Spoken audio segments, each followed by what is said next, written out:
السلام علیکم، میرا نام ہے مبشر لقمان اور آپ دیکھ رہے ہیں مبشر لقمان یوٹیوب چینل۔ آج عمران خان سے لے کے مولانا فضل الرحمان مریم اور بلاول نے سیاسی پچ پہ خوب جم کر بیٹنگ کی ہے۔ ملک میں اس وقت مینار پاکستان میں پانی، ڈی جے بٹ کی گرفتاری اور استعفے سب سے بڑا ایشو بنے ہوئے ہیں۔ کوئی کہہ رہا ہے کہ پی ڈی ایم مال ٹاؤن جیسا سانحہ کروانا چاہتی ہے، کوئی حکومتی وزیر بغیر سوچے سمجھے اٹھ کر بیان داغ رہا ہے کہ 2018 الیکشن میں آر ٹی ایس سسٹم کے بیٹھ جانے سے ہم 10 سیٹیں ہار گئے تھے۔ اب پتہ نہیں فیاض الحسن نے جان بوجھ کر یہ بیان دیا یا وہ کسی کے ہاتھوں میں کھیل رہے ہیں یا پھر ان کی نااہلیہ یا خود حکومت اس کام پہ لگ گئی ہے کہ 2018 کے الیکشن کو متنازع بنایا جائے۔ پر ان سب چیزوں پہ آپ کو تفصیل سے بتاؤں گا، لیکن سب سے پہلے اس چیز پہ روشنی ڈالوں گا اور آپ کو سمجھاؤں گا کہ پی ڈی ایم کیوں چاہتی ہے کہ سینٹ الیکشن سے پہلے ہی حکومت گھر چلی جائے اور سسٹم کا بوریا پہ لپیٹ دیا جائے۔ اب آپ دیکھیں اس وقت حکومت کے ہاتھ بندھے ہوئے ہیں۔ اگر کوئی بھی لیجسلیشن کرنی پڑتی ہے تو حکومت مجبور ہے کہ اس کو اپر ہاؤس میں نون لیگ اور پیپلز پارٹی کی حمایت درکار ہوتی ہے۔ اب اگر سینٹ الیکشن کے بعد پی ٹی آئی اور اتحادیوں کی سینٹ الیکشن میں اکثریت ہو جاتی ہے تو کوئی بھی قانون آسانی سے پاس کروا سکتے ہیں۔ یہاں تک تو بات سمجھ میں نہیں آتی کہ پی ڈی ایم کو قانون سازی سے کیا مسئلہ ہو سکتا ہے۔ تو اس کا جواب یہ ہے کہ پی ڈی ایم کی جان سینٹ کے طوطے میں اس لیے پھنسی ہوئی ہے کہ پی ڈی ایم کو یہ پتہ ہے اگر عمران خان کی اکثریت سینٹ میں آ گئی تو پھر وہ قانون سازی ہونی ہے کہ پی ڈی ایم میں شامل تمام جماعتوں کی سیاست دور کی بات، اور یہ سب اندر بھی جائیں گے اور سارا حساب کتاب اور آرام کا پیسہ بھی نکالنا پڑے گا۔ اب کیونکہ عمران خان کی کوئی بھی تقریر اٹھا لیں، اس میں وہ دو چیز تو لازمی بتاتے ہیں، ایک کرپشن کا خاتمہ، دوسرا این آر او نہیں دوں گا۔ تو جب عمران خان کے ہاتھ کھل جائیں گے تو گزشتہ 30 سالوں سے ان دو جماعتوں نے جو اپنے آپ کو سیف گارڈ کرنے کے لیے قوانین بنا رکھے ہیں اور یہ جو بڑا ہاتھ مار کر بھی صاف بچ کے نکل جاتے ہیں، دراصل وہ انہی قوانین کی وجہ سے تو ہیں۔ اب چور راستے ہیں کی مدد سے ان کو عدالتوں میں ریلیف مل جاتا ہے۔ اب اگر عمران خان سینٹ الیکشن جیت گئے تو پھر آپ یہ سمجھیں کہ ان کی سیاست اور 2 نمبری کے تمام کاروبار ختم۔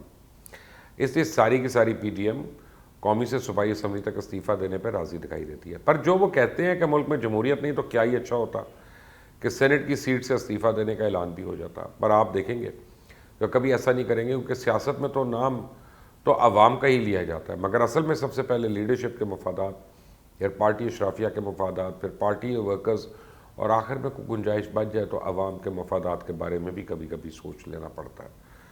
اب بات کرتے ہیں تفصیل سے دوسرے ایشوز کے بارے میں۔ آج مولانا فضل الرحمان نے بلاول اور مریم کو گھر پہ بلایا اور بہت اہم ایشو سے معاملات کو طے کیا گیا۔ مولانا تو ایک بار کہا کہ اسٹیبلشمنٹ حکومت کی پشت پناہی کر رہی ہے، یعنی اگر وہ ہٹ جائے تو اس حکومت کو ایک دن بھی نہ چلنے دیں۔ ساتھ ہی انہوں نے اپنا وہ پرانا بیانیہ دہرایا کہ ملک میں جمہوریت نہیں آمریت ہے۔ لاہور میں جلسہ ہر صورت ہوگا، حکومت نے ایک راستہ روکا تو ہم دوسرا بنا لیں گے۔ استعفے ان کے سر پہ مارنے کا مرحلہ بھی جلد آئے گا۔ ایک طرف تو کہتے ہیں جلسہ نہیں روکنا، دوسری جانب پنجاب حکومت مینار پاکستان کو ڈیم بنا رہی ہے۔ تاہم ہم نے طے کر لیا ہے کہ مینار پاکستان میں جلسہ ہو کر رہے گا۔ 13 دسمبر لاہور کا تاریخی دن ہوگا۔ تو اس موقع پہ بلاول بھٹو زرداری نے کہا کہ ہم سب عمران خان اور ان کے سہولت کاروں کو گھر بھیجنے کے لیے نکلے ہیں۔ ہم ایک پچ پہ اور ایک سٹیج پہ، اور پیپلز پارٹی کی سیاست سڑکوں پہ ہی شروع ہوئی تھی۔ اسمبلیز کے ذریعے اگر سینٹ الیکشن ہوا تو وہ جعلی ہوگا۔ ہم نے پہلے ہی کہہ دیا تھا جلسہ بھی کریں گے اور استعفوں کا بھی کہا تھا۔ حکومت کو گھر بھیجنے کے لیے ہر ہتھیار استعمال کرنے کو تیار ہے۔ اب دوسری جانب مریم نواز کا کہنا ہے کہ ہمارے منصوبوں پہ یہ تختیاں لگا رہے ہیں۔ انہوں نے ابھی تک ایک اینٹ بھی نہیں لگائی۔ انہوں نے بتایا کہ پارٹی قیادت کے پاس استعفے جمع کیے جائیں گے۔ انشاءاللہ مینار پاکستان میں بھرپور جلسہ ہوگا۔ میرے خیال سے پی ڈی ایم نے جو کچھ کرنا تھا وہ طے ہو چکا۔ اب یہ روزانہ جو میڈیا ٹاک یا پریس کانفرنس ہوتی ہے، اس کا مقصد صرف میڈیا اور عوام کو انگیج رکھنا ہے اور زیادہ سے زیادہ آئی بالز کیچ کرنا۔ یہ صاف نظر آ رہا ہے کہ پی ڈی ایم کی تینوں بڑی جماعتیں ایک ہی پچ پر ہیں۔ اب جو استعفوں والی بات اور لانگ مارچ والی خبر چھوڑی گئی ہے، یہ ایک تو اپنے ورکرز کا سیاسی موریل بلند رکھنا ہے اور دوسرا حکومت کی صفوں میں بھی بے چینی پیدا کرنا ہے۔ آپ دیکھیں نا، گزشتہ 4 دنوں سے وزیر اعظم عمران خان روزانہ کسی نہ کسی انٹرویو، کسی افتتاح کی میٹنگ، کسی ملاقات میں پی ڈی ایم کو ٹارگٹ کر رہے ہیں، اور یہی پی ڈی ایم چاہتی ہے کہ اس کو اہمیت ملتی رہے اور ان کی سیاسی تحریک کا قد کاٹ بڑھتا رہے۔ اور اگر یہ کہا جائے کہ اس وقت حکومت سکون میں ہے اور اس کو پی ڈی ایم کے جلسوں میں کوئی فرق نہیں پڑ رہا تو یہ بات بالکل غلط ہے۔ اگر کرونا نہ ہوتا تو شاید یہ ممکن تھا، لیکن کرونا جس تیزی سے بڑھ رہا ہے اور سیاسی کے ساتھ ساتھ اس وقت حکومت کے ہیلپ اور انتظامی حوالے سے بھی مسائل بڑھتے محسوس ہو رہے ہیں۔ اس چیز کا اظہار تو عمران خان نے آج سیالکوٹ میں بھی کیا کہ جہاں ایک بار پھر اپوزیشن کو آڑے ہاتھوں لیتے انہوں نے کہا کہ اپوزیشن مجھ پہ تنقید کرتی تھی کہ مودی نے لاک ڈاؤن کیا، پاکستان میں نہیں کیا جا رہا۔ افسوس لاک ڈاؤن کے لیے تنقید کرنے والی اپوزیشن آج جلسے کر رہی ہے۔ اس وقت پاکستان ڈیموکریٹک موومنٹ کی جانب سے استعفوں والے نام کہ اعلان کے بعد اس میں تیزی آ چکی ہے اور ہر ایم این اے اور ایم پی اے اپنی لائلٹی پارٹی کی قیادت کو شو کروانے کے لیے دھڑا دھڑ استعفے جمع کروا رہا ہے تاکہ آنے والے جنرل الیکشن میں اپنی ٹکٹ پکی کی جا سکے۔ نون لیگ کے اراکین تو اس سلسلے میں بازی لیے ہوئے ہیں، لیکن اب تو پیپلز پارٹی کے علی گیلانی نے بھی اپنا استعفیٰ پارٹی لیڈرشپ کو بھجوا دیا اور اس میں کوئی شک نہیں رہ گیا کہ استعفے تو اکٹھے ہو جائیں گے۔ سوال یہ ہے کہ ان استعفوں کا استعمال کب ہونا ہے اور اس کی ٹائمنگ کیا ہوگی، یہ بڑا اہم سوال ہے، کیونکہ استعفے کو قبول کرنا اسپیکر کی ثوابدید ہوتی ہے۔ یہ بھی ضروری نہیں کہ وہ یکمشت تمام استعفوں کو قبول کر لے۔ میرے خیال سے عمران خان جو بار بار کہتے ہیں جس نے استعفیٰ دینا دے دے، ہم ضمنی الیکشن کروا لیں گے، تو اس حوالے سے جو چیز سمجھ آتی ہے وہ یہ ہے کہ حکومت اگر 5 کے استعفے بھی مان لیتی ہے اور ساتھ ہی ضمنی الیکشنز کرواتی جاتی ہے تو پھر اپوزیشن کی یہ اسٹریٹجی شاید فیل ہو جائے اور شاید پیپلز پارٹی تو سندھ میں اپنی حکومت بھی گنوا دے۔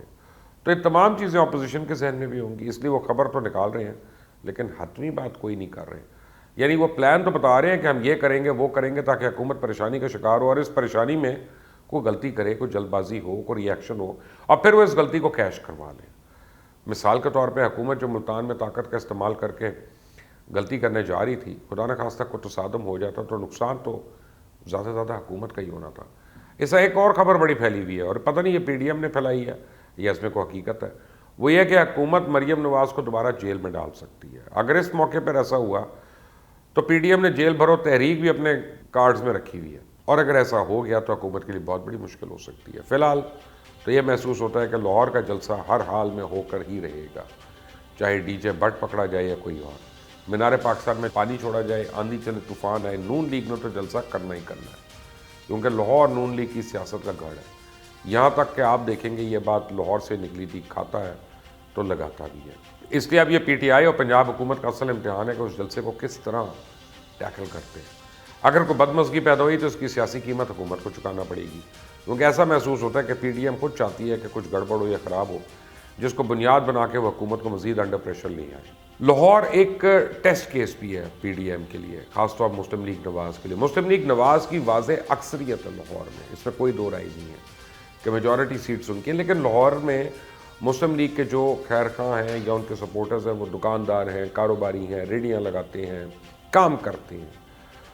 تو جنرلی لاہوریوں کا یہ ایک شیوا نہیں ہے کہ وہ سب کو چھوڑ چھاڑ کے جلسے جلوس میں جانا شروع ہو جائیں۔ تو اب یہ چھوٹی چھوٹی ریلی سے مریم نواز اس کو کافی وارم اپ کر رہی ہیں اس چیز کو۔ لاہوری ووٹ دے دیتے ہیں چپ کر کے جا کے، نارملی وہ جلوسوں وغیرہ میں نہیں جاتے۔ تو اگر 13 تاریخ کو پی ایم ایل این نے ایک سائزبل کراؤڈ نکال دیا تو اس سے حکومت گرے گی نہیں لیکن ہل ضرور جائے گی۔ آنے والے دن بہت ہی امپورٹنٹ ہے۔ اسٹے ٹیون، اللہ حافظ۔